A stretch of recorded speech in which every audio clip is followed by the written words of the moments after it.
అబ్రహాము విశ్వాసులకు తండ్రి. ఏ విశ్వాసి అంటే భూమి పుట్టిన దగ్గర నుండి దేవుడు అనేవాడు ఉన్నారు అని ప్రభువుని నమ్మినటువంటి కాడి నుంచి మరలా ఈ భూమి లయమయ్యేంత వరకు ఎవరైతే విశ్వాసులు ఉన్నారో వారందరికీ కూడా ఇప్పుడు అబ్రహాము తండ్రిగా దేవుడు ఉంచాడు. దేవునికి స్తోత్రం, హల్లెలూయా. ఎందుకు అనంటే ఇక్కడ మనం మాట్లాడుకున్నట్టు విషయంలో విశ్వాసమును బట్టి అబ్రహాము ఒక ఊరును విడిచిపెట్టాడు. దేవునికి స్తోత్రం. విశ్వాసం బట్టి అబ్రహాము తనకు తెలియనటువంటి దేవుడు చెప్పిన ఒక మాట నిమిత్తమై ఏమండి తెలియని మార్గములో అడుగులు వేయటం ప్రారంభించాడు. దేవునికి స్తోత్రం, హల్లెలూయా. విశ్వాసమును బట్టి దేవుడు ఇస్తానన్నటువంటి వాగ్దానం కొరకు ఎదురు చూశాడు. ఏమిటా వాగ్దానం? అబ్రహాముకి పిల్లలు లేనప్పుడు దేవుడు ఏం చేశాడు? ఏమండి, దేవుడు అన్నాడు ఆకాశం వైపు చూపించి, ఆకాశ నక్షత్రం లెక్కేస్తావా? నా వల్ల కాదన్నాడు.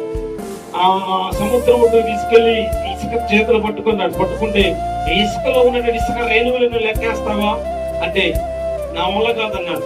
అలాగూ నీ సంతానం చేస్తానన్నాడు. దేవునికి స్తోత్రం. ఏ క్రమంలో ఏ సమయంలో ఇప్పుడు మన వాక్యం ధ్యానించబోతున్నాం. ఏమండి, దేవుని సన్నిధిలో విశ్వాసాన్ని బట్టి సమస్తాన్ని సమకూర్చుకున్నాడు.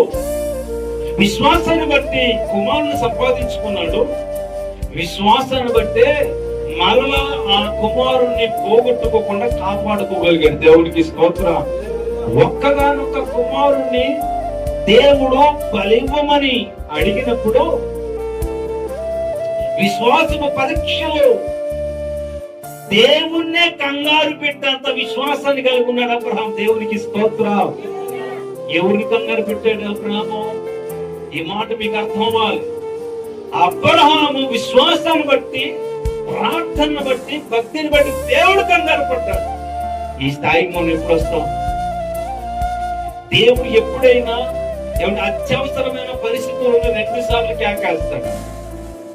అవసరం ఉన్నప్పుడు 2 సార్లు కేకేస్తాడు. అబ్రహాము మోరియా పర్వతం మీద తన కుమారుని ఇస్సాకును బలివ్వబోతున్నప్పుడు కట్టెలు పేర్చి ఏమండి ఆ కుమారుని దాని మీద పడుకుని పెట్టి కత్తి ఎత్తడం ఆలస్యం. దేవునికి స్తోత్రం. ఆకాశం నుండి స్వరం 2 సార్లు వినపడదు, అబ్రహామా అబ్రహామా.